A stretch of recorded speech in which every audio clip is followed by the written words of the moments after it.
minutes of celebrating a Luke McCaffrey touchdown finally hitting, right? That's how we're going to handle this. But that's a mature thing of you to do, Dan. I mean, I'm going to come in. Somebody point me to a jeweler. I'm coming in with Albert Hainsworth level jewelry. I bet that damn bet for 22 weeks. Something crazy like that. It's an insane. Let's see, they played 19 games last year. This is week number 4, so I guess 24 weeks, 23 weeks.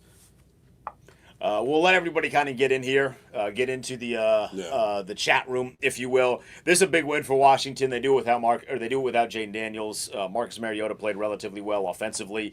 They played relatively well as a unit. I mean, Cliff Kingsbury finding out he has running backs. That's nice. Using them. Thank you, Cliff, for that one. Using everyone as well. So that was that was nice to see. I thought defensively they were really good as well. So we'll allow you. Yeah, shout out to DC Dave, HTTR. You can watch us on Twitter and on YouTube. We are not on radio, but you can watch us on Twitter and or YouTube. So tell your friends, get in here. We'll be interactive throughout a majority of our situation here. Somehow, Linnell, the Green Bay Packers screwed up against the Philadelphia Eagles. I don't know how. Yeah, it was a fumble from Josh Jacobs at the end of that one. It's been a weird day around the NFL, but I thought, just to get some opening thoughts here, all three phases dominated this one. I thought it was really, cool to watch. You mentioned Cliff, noticing that we have running backs. It was awesome to see. I thought the offense was good. Chris Paul played really well. Andrew Wiley played really well. I thought Josh Conley, for the most part, was okay. Had a couple of penalties, but you expected going up against this group. Love that we got to see Terry McLaurin connect on the deep shot. But the special teams, man. I know Brian Mitchell's probably going to have a field day tomorrow on the radio, seeing the way the kick return units and the punt return unit looked, man. Jalen Lane, awesome. Debo Samuel, awesome. Thought your coverage units were good. The only thing that was bad about your special teams was your stupid kicker, Matt Gay. He is awful. Hopefully he's not on the team anymore. So here's the thing about the defense. I see someone typing, defense was amazing.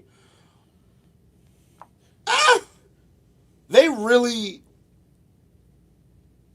took a leak down. I could say they pissed down their leg. Yeah, this is YouTube. This is YouTube. The defense pissed down their damn leg and ruined what should have been a flawless day by giving up these explosive pass plays. It's got to be something that you get figured out before next week, because Michael Penix was awful today, but who knows? He may get back right next week against Washington. All three phases, though, really good. I'm not playing Jaden Daniels next week, especially after the report we got from Jeremy Fowler that he wasn't even close. D-line dominated, O-line dominated. It's what we said was going to be the key to this football game, and they did it. They won this game despite turning the football over, too, which I thought was still waiting on their first turnover. They had a couple of opportunities, and they just couldn't. Like, I thought Trey Amos was going to come away with his first interception of his career, and he didn't. Nobody's forcing fumbles on this defense, so you're still waiting patiently, not patiently at this point anymore. Like, I'm kind of angry. Where are all of the turnovers? I thought that's one of the things that we were promised. Need them. And it's been frustrating because they had so many opportunities today, they just couldn't catch them. Joe Witt mentioned it during the spring. They dropped a lot of interceptions last year. They've dropped a couple today. They could have had at least 4 picks today, but just not able to come up with it. But look, you take them how they come, man. It's hard to win in the National Football League. Especially without Jaden Daniels. Like, it can't be overstated. They did this with the backup quarterback, and they hung 40, which is hilariously not the first time that Marcus Mariota, as the backup quarterback, has hung 40 points. Because he did it against the Carolina Panthers. So that is really the biggest takeaway, but you're right. Sorry, I cut you off there. No, I mean, you hit it on the head, though, man. Like, Mariota looked good. I'm just happy they were able to bounce back after a not good performance. Let's just call it what it is, right? They didn't play well last weekend in Green Bay, and for them to be able to bounce back the way they did, I thought was super cool to see. And some guys played big that needed to, man. I thought Bobby Wagner was really good today. Yeah. I thought Frankie Louva, while on the stat sheet he's maybe not popping off the way that Bobby was. Mm-hmm. Bobby had 2 sacks. I thought Frankie Louva was much better today in terms of being where he needed to be, being a part of a lot of the tackles behind the line of scrimmage. I thought he was really, really good. Yeah, he was. Just a good game plan, I would say, from Cliff Kingsbury. Doing a nice job window dressing what they were doing offensively, getting the defense, to move their eyes in the run game by the orbit motion that you continue to see. We saw the return of the pony set this afternoon with multiple backs being in the backfield with the quarterbacks. I thought Ben Sinnott had a couple of nice blocks that sprung some of these runs. The interior three of this offensive line, though, Chris Paul, Tyler Biotish, as well as Andrew Wiley, I thought played their ass off. Like, those three guys were really, leading the way and making these holes as big as they were for these Washington running backs. And I thought the backs did a good job hitting it, executing, whole 9 yards. It was damn near a perfect day offensively. I was told that putting Wiley in there was going to completely tank the offensive line. He played pretty good. He played pretty good against a pretty decent defensive line. Washington became the first team of only 3 this year, but the first team to have a running back go for over 30 yards against the Vegas Raiders. I mean, it's very nice that Cliff Kingsbury remembered that he had running backs. I know, right? It's like, oh, wait, if I give the ball to Ja'Cory Crosky-Merritt, he can do things with the football. Hey, if Jeremy McNichols gets the ball, he can do things with the football. So I hope that he remembers it moving forward, because if you can get a good balance, you have the talent in the backfield to be really, really dangerous offensively, and today was a perfect example of that. Yeah, it was awesome, man. I just give credit to Cliff because, look, it's easy to hear noise and then try to be petty and say, I'm going to do it my way. I just think he leaned into his rushing attack. I thought it was a good plan. I want to give credit to Marcus Mariota as well. I know there were a couple of idiots on Twitter that took my tweet totally out of context because some of you all act like you're stupid and brain dead. Marcus Mariota ran the read option, the zone read today, to perfection.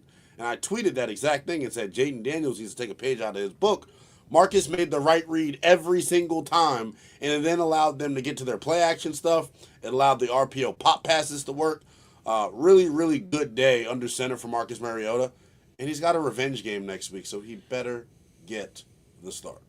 Yeah, I think we will see Marcus next week. No chance I'm playing Jay. We'll let next week be next week. Talk to me a little bit more about what you saw from him, though, in terms of getting the play action involved, because we started to see some of the RPO stuff that we hadn't really seen in the first 2 weeks of the season. And now part of that is because we understood what happened against Green Bay was not acceptable. This is a championship-level caliber offense, and they did not play like it against a Green Bay team that, by the way, got beat today by the Cleveland Browns. The NFL's crazy, man, I swear. But it felt like there was a much bigger emphasis on doing some of the things that they did really, really well last year. And the RPO, I thought, was one of them. I'll be real. Like, this was Marcus Mariota making the right reads. Like, they called read option last week against Green Bay. Jaden just handed it off every time. And there were clear points when we were, on the broom where we're looking at each other saying he probably should have pulled that one. I think he executed to perfection. And I thought, when you have success doing it, like I mentioned a moment ago, it opens up the other pieces of your pass game that allows you to play off of that.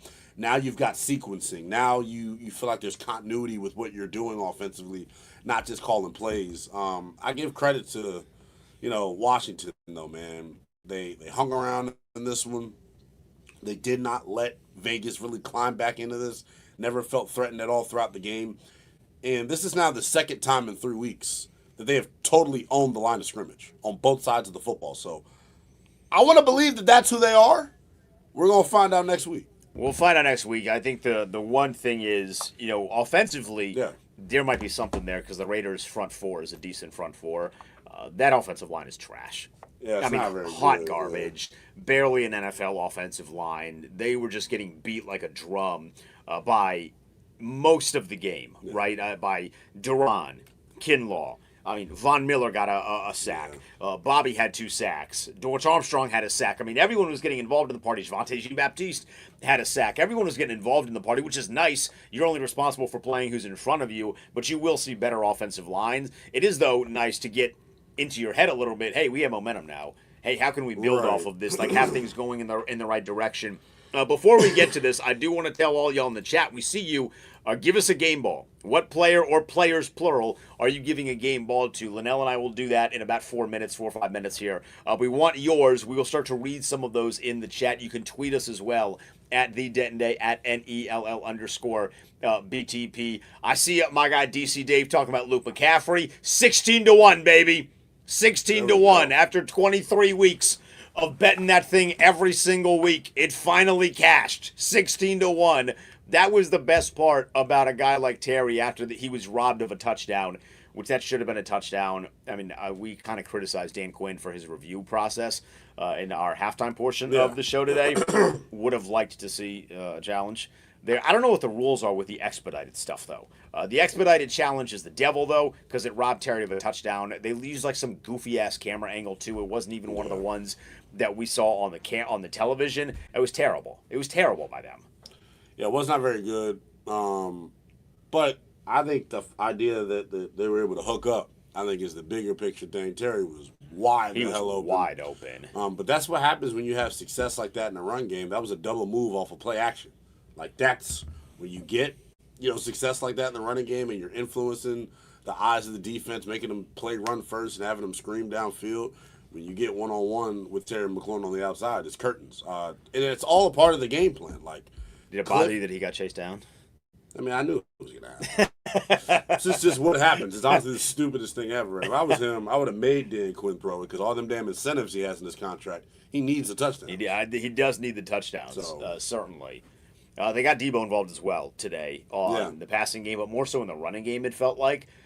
Because, again, they wanted to do some creative things. I do think part of it is that Cliff is, like, cautious still about the running back situation in the locker room. But, like, listen to this. McNichols, 4 carries for 78 yards. As a team, by the way, Washington ran for 201 yards. Second time this year. On 32 carries, 201 yards, 6.3 yards a pop. McNichols, 78 yards on 4 carries. Mariota, 40 yards on 6 carries. Chris Rodriguez, 39 yards on 11 carries. Ja'Cory Krosky-Merritt only on 8 carries. Why, I don't really know.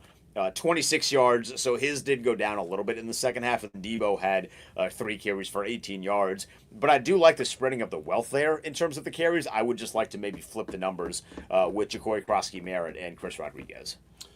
Yeah, I think it's one of them situations right now. I don't matter who the hell the back is. Like, they're going to have success doing it. I mentioned coming in to today, they were third in the National Football League in terms of rush yards before contact, meaning the offensive line is blowing people off the ball. They're not getting touched till they're 2 or 3 yards downfield. Me and you could have went in there today and had some good runs. So I think the offensive line. Foot injury. Foot's got to bother. I think the offensive line, though, deserves the credit for what happened today in the run game. I know Jeremy McNichols had a great individual effort on a run. But outside of that, I mean, everything was super well blocked up throughout the entirety of this one. They whipped ass on the interior. That trio of Biotish, Wiley, and Chris Paul were awesome. I think I came up with a new nickname for Josh Connerly. We just need to see it more frequently. Yeah. He's the dullest people mover. The dullest people because he was moving. I mean, in the first half, he was moving bodies. There was on one of the big run plays. I think it was for Chris Rodriguez. On one of the big run plays, though, he's taking on 2 guys and he's just moving guys out of the way. That's what he do. And if you've ever flown United out of Dulles, you know you got to jump on that nasty ass people mover. I like Connerly more than I like that thing, but he was just moving bodies, man. I think as an offensive line, it's very nice to see him kind of get his feet wet. I thought today was his best game. You know, even going up against Max Crosby. Yeah. Did you notice whenever he got flagged, really veteran move by Laremy Tunsil to also get flagged? I know, right? And he only got flagged twice, but both of them got flagged on the same place. That's a true veteran looking out for his young guy. Yeah, for sure. And I thought, overall, like, both of the tackles played well. But to your point, like, Connerly, we mentioned coming in, he was 8th amongst all tackles in terms of run block win rate. So his ability to, like, get up on you and then shuffle his feet laterally to keep, him in front of you, I think is awesome.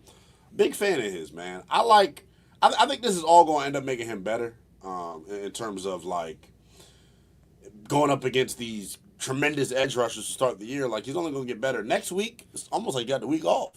You go from taking on Crosby, Parsons, the badass trio in New York, and then you get and it's like Jalon Walker and James Pierce. Who knows who at Atlanta, right? Come on. Guys that you beat up a little bit. Exactly. So you got to feel really good about that if you are him. All right, we see some of y'all in the chat giving out some game balls. We're gonna read some of yours coming up here momentarily, but Linnell, we will do our game balls first here. So you have an opportunity to give out 1, 2, 3. We don't put a number on these things unless they lose. If they lose, we only give out 1. But if they win, we could be pretty generous here. Jeremy McNichols, he gets it first for me. That end of that great run that he had, just super individual effort. He was like limited coming into this thing. He had a hamstring injury. I thought he was good in pass pro. Then he had that big run that popped. There were some other good runs that he had. So a really good game for Jeremy McNichols. He gets my first game ball. I'm giving it to Jalen Lane. The speed that we saw and to finally have a weapon back there in the punt return game is incredibly important. And the way that he was able to find the hole, attack the hole, and then you are not catching me once I get out into the open field. So I thought Jalen Lane was fantastic. He gets my first one. Yeah, for sure. Hey, Ben, text. Yeah, I thought he just hits it different. You can see the speed that he runs with when he's on kickoff return, when he's on punt return. You gotta fly. You can't tiptoe. It can't be any hesitation or anything like that. You just gotta go. And he flew, man. He took a shot on a couple of these joints too. Yeah. Because he's moving so fast. I gave one to J-Mac. I'm gonna give one to the offensive line. I keep wanting to highlight the interior three in particular.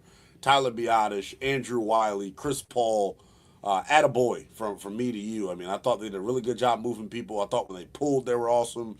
And Chris Paul, we know how that gets. When he puts his hands on you, it's absolutely over. So the interior three of that offensive line, kicking ass, taking names, and it allowed Washington to run for 200 yards for the second time in 3 weeks. I got to give one to my boy Luke. Getting his first touchdown of his NFL career. I hope somebody went and chased the ball down for him. I finally cashed in on my bet, but getting him involved, I think, is important because there is kind of an opening in terms of wide receiver 3 and 4, right? We don't know what the history or what the future is going to be like for Noah Brown. He does, unfortunately, have a history of getting tweaked up a little bit, having some lower body injuries or whatever. So there's openings there with Jalen Lane having a good game, with Luke McCaffrey having a good game. It was nice to see those guys get involved and have a little bit of fun with that. Yeah, I agree with you. It was super duper fun to watch it.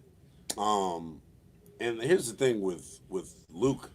I thought the draft class today stepped up. Ben Sinnott, I thought, was good in the run game.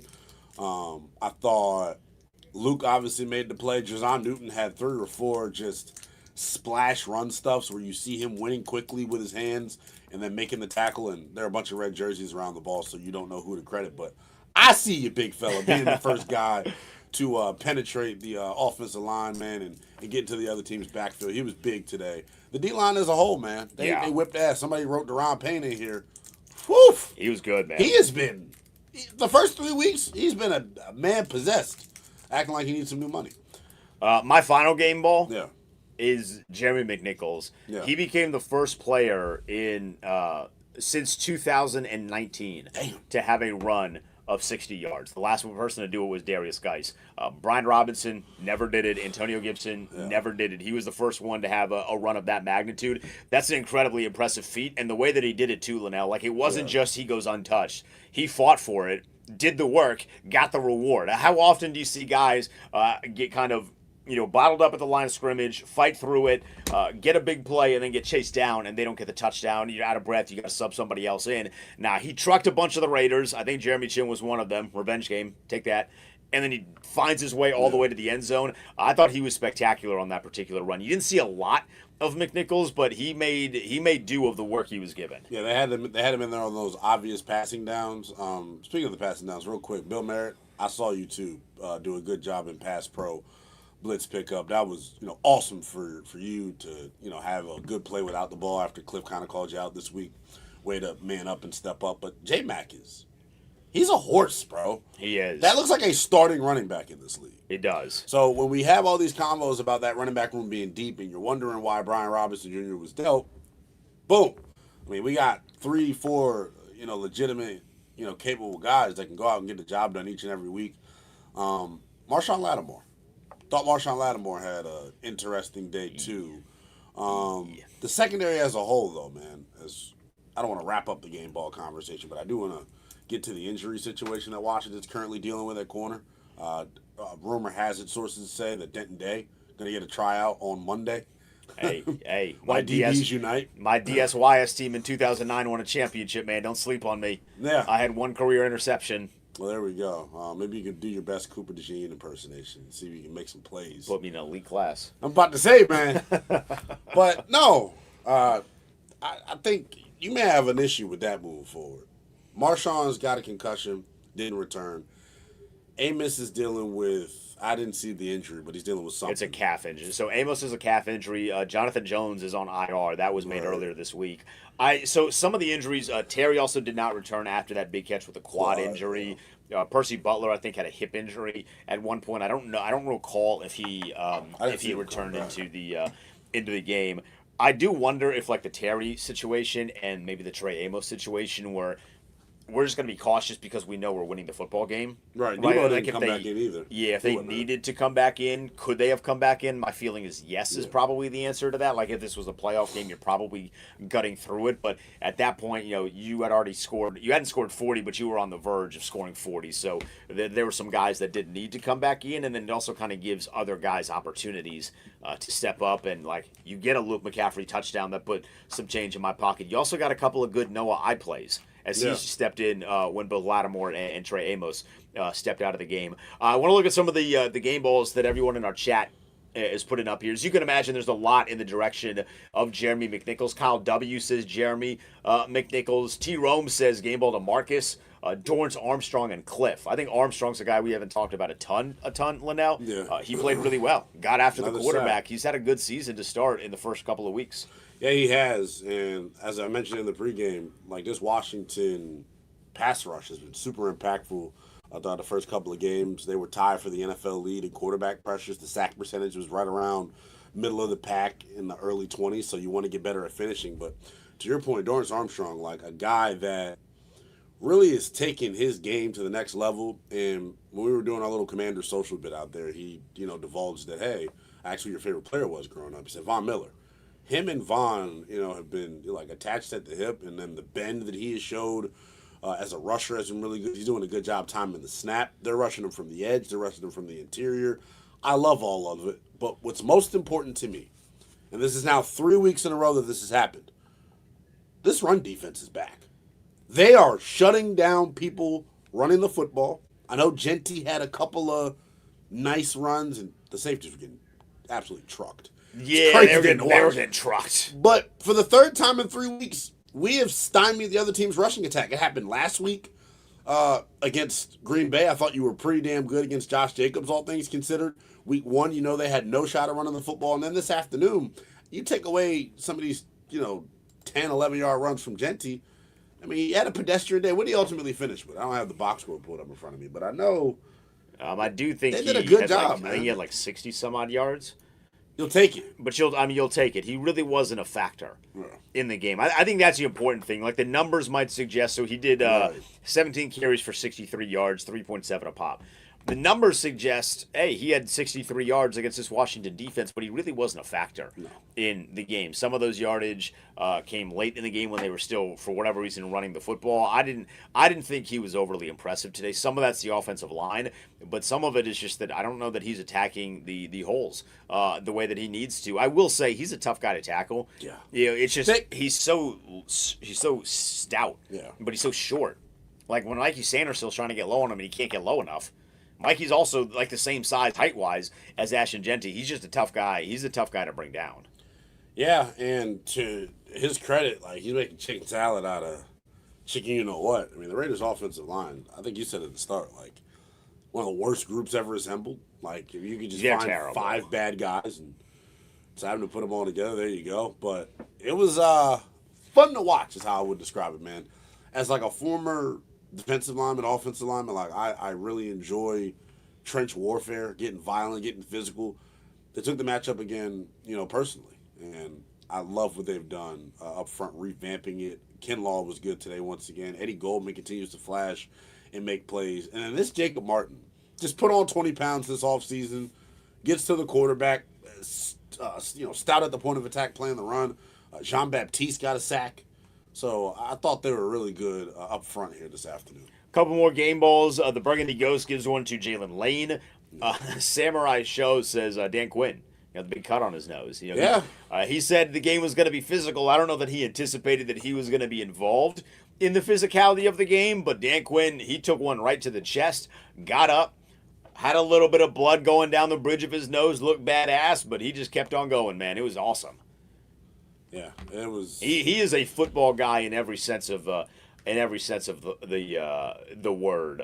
Black Health and Wealth Show says the offensive line, that just like you, Linnell, getting a game ball, as well as Jalen Lane and Jeremy McNichols. There's a lot of people giving one to my boy Luke McCaffrey. Eric says that Deron Payne was the disruptive AF. I'm going to take that as he gets a game ball. Yeah, he was really good. And I think they're doing a good job on the D-line of playing off of one another. The stunts are working to perfection. Von Miller's old ass got a sack this afternoon. Some of y'all finally get to see that haircut too, because they zoomed in on it after his sack. That thing's ridiculous. You're not gonna rock that this year? No, not at all. That's not what I'm currently. No, you're not. It's not what I'm working on right now. Actually, kind of looks like the back of my head because nothing grows on the top. I just have a lot more back there. Maybe if Washington wins the Super Bowl, I'll rock the Von Miller haircut. Yeah, deal. And I'm probably gonna get a tattoo too. At that point, I mean, at that shoot. Point, I already told you, I'd be on Pennsylvania Avenue, butterball naked if they won the Super Bowl. Probably shouldn't do that one. Just being out there having some fun. We'll get to that though. I thought Vaughn was really, really good. There were a few negatives, not a lot. We're not going to harp on the negative stuff. But with that said, you all know what the negative is. Matt Gay, you suck. You crybaby. Why do you miss a field goal? Fox pans to you, and your ass is crying.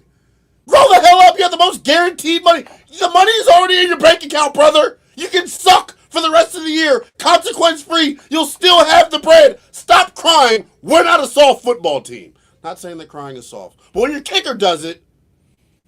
And just, you have one job. You gotta, if you have one job, I just did the most. You got to do the job. Because like even if you want to be like super pro kicker and like what about kickoffs? You kind of messed that one up too. Yeah, so he kind of like so if you have 1.5 jobs, he messed up on both 1.5 jobs. It's just not a great day for him. Now he did get a little bit of redemption, but you need quality, you need consistency, and we have not had quality or consistency from a kicker. Since God knows when. I mean, I saw Joey Sly was getting action today elsewhere in the NFL. He's made like 8 straight 50-yarders. Yeah, that sucks. One good thing about I don't root for kickers that leave here, by the way.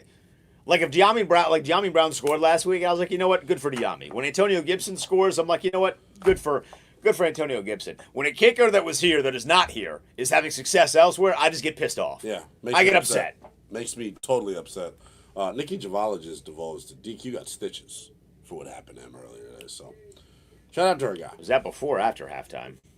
That really puts a damper on any of the locker room adjustments that could have been made if he was getting stitched up at halftime. Unless, do you think Dan Quinn is giving a speech while getting stitches? Probably. Probably. He just is that type of guy. Just an absolute total badass. But I think overall from today, like big picture now, we look at this thing from like 1,000-foot view. It's the Raiders. You've got 2 wins over 2 bad teams. Next week, Atlanta, more formidable opponent. They look terrible today, though. So you had a real opportunity. What do I keep saying? Leaving September 2-2 at worst, which should have been the goal. You got a real chance to leave September 3-1 because Chuba Hubbard had a really good day on the ground today. And it's literally just about running the football. Just run the ball. That's it. Just be a run-first team. And today shows you, hey, we can run the football when we commit to run. You know what they never did? Yeah. They never got away from running it. Nope. They didn't. I mean, Marcus Mariota, the final numbers, we'll just do a number check real quick. Mariota dropped back to pass 21 times. That's perfect. Yeah. That's why you scored 41 points. The balance was 32 carries to 21 pass attempts. That's perfect balance. Now, Mariota was good, 207, a touchdown, 15 of 21, but the running game was really the highlight here, and that's just something that Cliff needs to take now as you move forward, especially as you start to play better opponents, to be committed to the run. You have enough bodies back there to make it successful. Yeah, and I think, to Cliff's credit, it's a little easier to stick with the run when you're having that type of success. What I'm looking for, because this honestly doesn't impress me much from Cliff's standpoint. What I want to see is when it's not working, are you going to have the wherewithal, the patience to say, you know what, this is who we are, staying ahead of the chains, it's just so important. Let's go, you know? I loved it. I loved every single bit of it. And it was very nice to see that was that was the commitment there. I also love that Terry had the big catch. Yes. I loved that. That was just perfect execution there. Zach Ertz had a good game as well. Terry was the leading receiver, 3 catches for 74 yards, 56 of those came on that one catch. That was more than he had the entire season, I believe. Luke McCaffrey had a 43-yard reception that resulted in the touchdown, the only one that Marcus Mariota threw. Also cashed a bet for me, 23 weeks in the making. Zach Ertz had 38 yards. What's that? Let me hold some. Yeah. I get to eat dinner tonight, so thank you to Luke McCaffrey for that one. I will say, just to be cynical, because there's a clip going around to be screaming about the 2024 draft class on Friday. Shocker. It was a coverage bust. Did he really do anything? Who? Luke! Hey, no one was in the picture! No one was in the picture that you would have scored. Hey, who cares? Who cares? Still cashes. You know what I mean? Still cashes. Look, money spends its name. Honestly, still cashes. It's nice as hell to see that somebody else's coverage busts. Except for... Because it's felt like it's only us. So here's the thing, and this is why like doing shows after a loss is always easier from a content perspective, because people are going to be pissed at me. Why are we giving up these explosives at the rate we are? This was not a problem for the defense last year. No, it wasn't. And now they're giving them up out of the wazoo. And I don't want to hear anyone say, oh, the game was over. Our starters were on the field. And Mikey Sanders still got ran by Trey Tucker, who Chris Myers just kept calling Trey Turner all game long. It was literally the most annoying thing. Not a great Chris Myers game. No, he's a little long in the tooth. He called Josh Harris the wrong name, too. He's like a kind of important figure in this equation. I think he called him Josh Williams. Like that's a pretty big mess up there. That's tough. Like if you're gonna get one guy's name right, if you're not gonna get Trey Tucker's name right, okay, fine. You probably should. You've done a lot of prep, but fine. Yeah.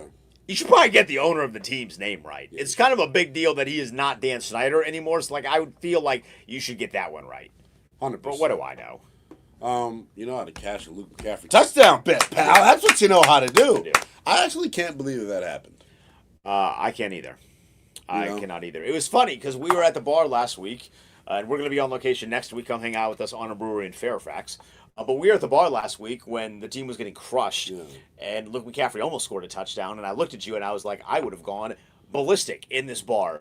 And everyone looked at me like I was an alien because Washington still would have been down by a big number, but I would not have cared. So I'm glad that the Luke McCaffrey touchdown finally cashed in a win. Yeah, for sure. And I think I like the reaction of his teammate. I think Debo was the first dude hauling ass down the sideline. Luke, woo, woo, woo, woo. He got a Luke chant. Yeah, dude. The fans are geeked up over it. To the point where Chris Myers had to be like, they're not booing. Like, yeah, thank you, genius.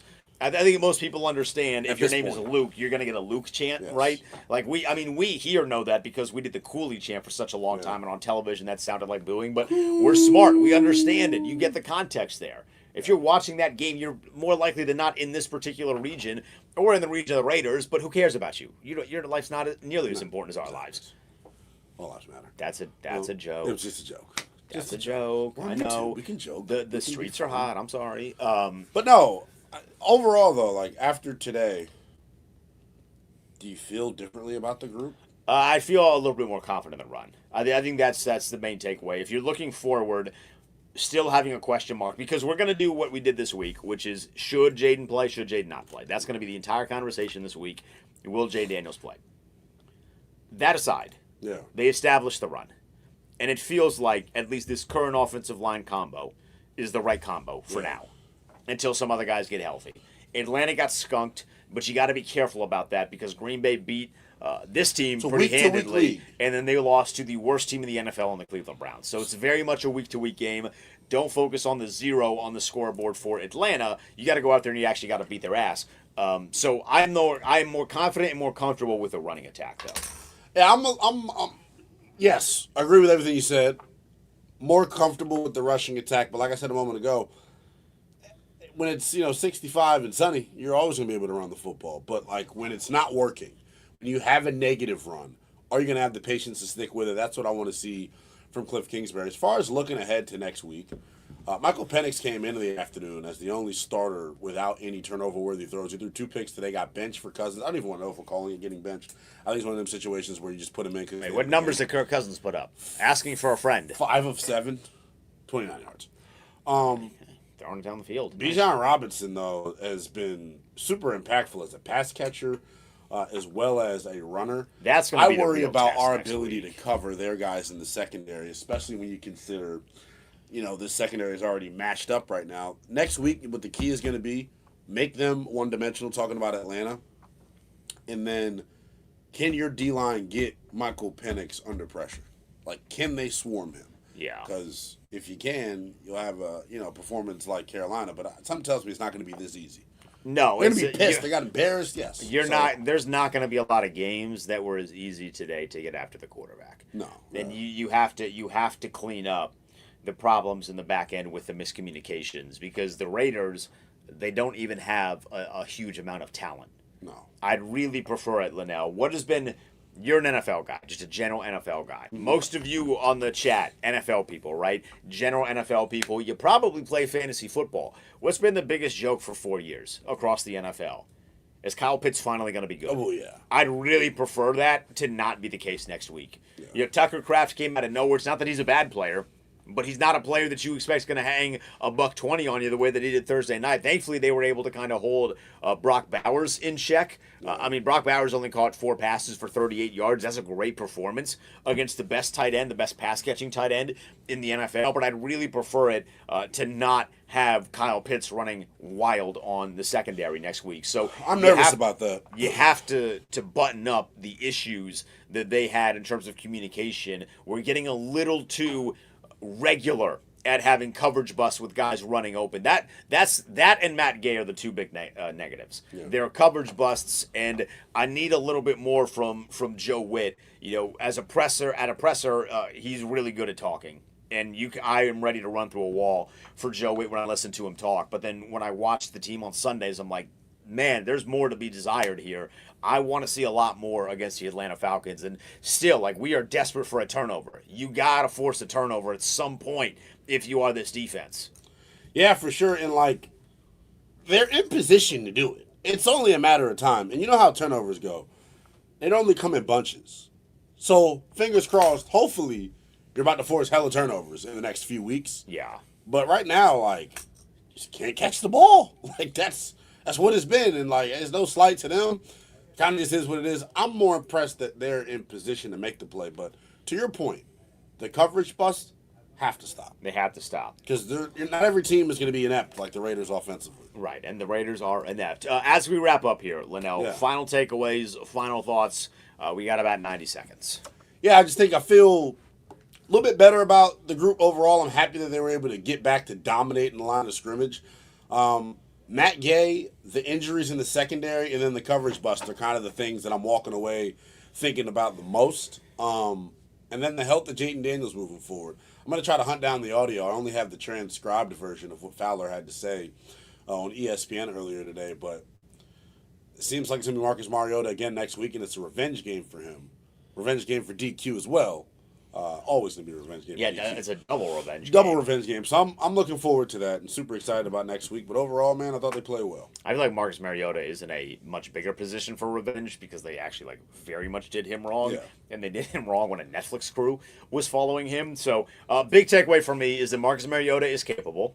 So that's huge. And they finally ran the football. If you can run the football and dominate the trenches, you're going to be in it with just about everybody. It's the one area where they failed the most against Green Bay. So I'm glad that Cliff learned from it. Regardless of who was playing quarterback today, the fact that they ran the football was hugely impressive. And I anticipate that that is going to be the mindset moving forward, whether it's Marcus next week or Jayden Daniels. Whenever Jayden returns, stay committed to running the football with somebody that is not him in specific. Yeah. Utilize him, but I don't want Jayden to be the leading rusher too many times moving forward in 2025. That's going to wrap it up for us. We'll see you next week in the pregame show for this matchup against Atlanta. We'll be on location at Honor Brewery in Fairfax, so everybody come hang out with us if you need a place to watch the game. He's been Linnell Willingham. I'm Denton Day. We'll see you next week.